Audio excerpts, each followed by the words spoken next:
Mais là, on va continuer du coup avec Émile. Émile qui va nous proposer du coup le petit JP de la semaine. J'ai hâte d'entendre ça. C'est ça. Alors pour les auditeurs qui connaissent pas le petit JP c'est un peu votre récapitulatif d'infos insolites de la semaine.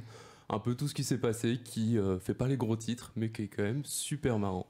Donc on va commencer par la catégorie poils. Donc ce week-end, si vous aviez rien à faire, et ben vous auriez pu aller près de Caen au championnat mondial des barbes et moustaches. Avec, surtout toi Aurore, je pense que tu aurais été j'aurais fait un malheur, je trouve.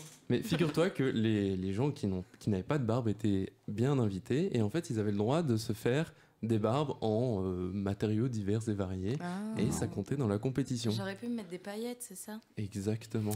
Autre info, dans la catégorie poils, on m'annonce que en moyenne, une personne a 112 poils dans la narine droite et 120 dans la gauche. Et mais pourquoi plus dans la gauche que dans la droite? On ne sait pas encore. On ne sait pas encore. Les études sont menées alors. C'est ça, exactement. La recherche. Est-ce que si on est gaucher, c'est l'inverse? Mais je sais pas du tout. Mais je sais que les gens qui ont fait cette recherche ont été décernés d'un prix anti-Nobel, c'est-à-dire les prix qui se moquent un peu des gens qui font des recherches nulles. Voilà. Dans la même catégorie des prix anti-Nobel, il y a quelqu'un qui a fait une recherche sur est-ce que l'activité sexuelle des anchois influence la composition de l'eau de mer. Alors, oui. Alors, quelle est la réponse? La réponse, c'est qu'il a dit qu'on s'en fiche probablement. Okay. C'est la conclusion de cette étude scientifique, et il a sûrement un doctorat. En plus, ils sont invités sur scène pour savoir leur prix. Et oui. Il y a tout un truc à propos des recherches. Ah, mais c'est... En plus, ils les acceptent, c'est-à-dire qu'ils se présentent à la cérémonie et qu'ils viennent. Oh, merci beaucoup, c'est un honneur. Et bah non. Autre info insolite, aussi en rapport avec des animaux. Avez-vous déjà vu des moutons défoncés? Alors non, jamais. C'était pas dans le projet.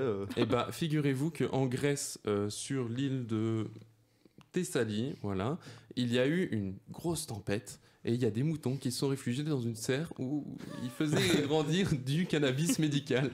Et donc, elles ont ingéré 270 kilos de cannabis médical. Ah mais là, t'es pas défoncé, t'es tétra dans l'espace. Mais elles étaient combien? Parce que si elles étaient deux, ça fait beaucoup par Tout un troupeau. Et apparemment, elles étaient très bizarres pendant quelques heures. Et on raconte, les fermiers locaux racontent que, en fait, elles sautaient plus haut que les chèvres. Donc bon, c'est pour dire... Voilà. Breaking Mouton, quoi. Breaking Mouton, exactement. Nouvelle série sur Netflix. Allez voir, c'est super. Mais vous allez voir que la connerie, c'est pas que chez les animaux.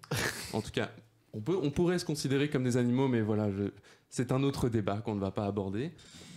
Puisque une femme américaine, dans une discussion mondaine pendant son jogging, qui a rencontré une amie, qu'il a croisée par hasard, devait prendre ses vitamines. Bon, moi je fais mon jogging, je prends pas mes vitamines en plein milieu, mais d'accord.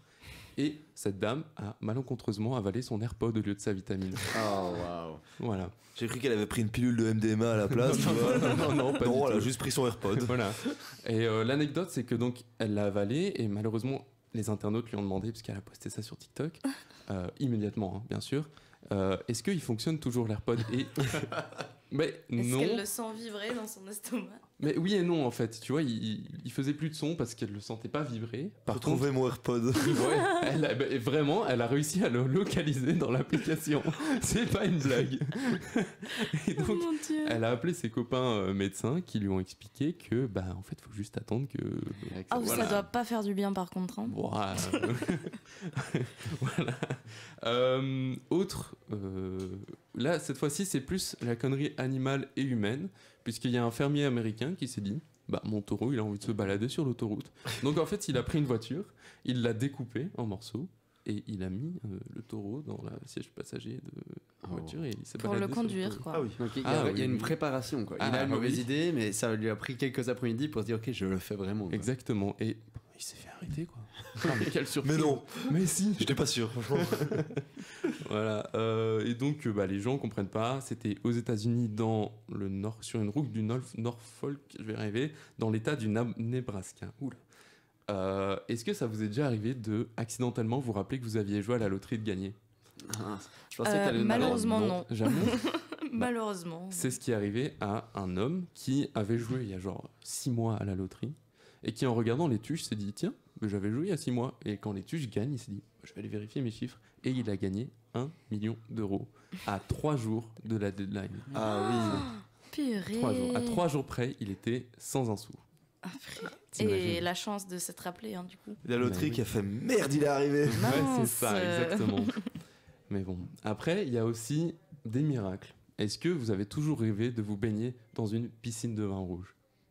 Ah, c'est un concept. J'en avais pas rêvé, mais maintenant, pourquoi pas, peut-être que les gens de l'Onocode qu'on verra tout à l'heure ont ce rêve particulier d'aller se baigner dans une piscine de vin rouge. C'est ça, exactement. Mais donc, il y a eu, en fait, une tempête, je sais plus trop où, au Portugal.